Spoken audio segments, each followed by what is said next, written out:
In this video, I'm going to be showing you how to download F.Lux on your phone. Now, it's really easy to do. It's basically a light blocker so you can get better sleep. And how you actually download this is you want to go to the F.Lux website, not this one down here. This one's a scam one. And make sure you don't click on the scam ones. And when you click on it, it can actually tell you how to download it.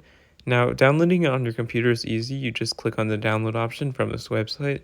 But on this website, what we want to do is instead of that, we just want to go to our settings, and we actually just want to type in the word color at the top. Now, when you type in color, you go to color filters,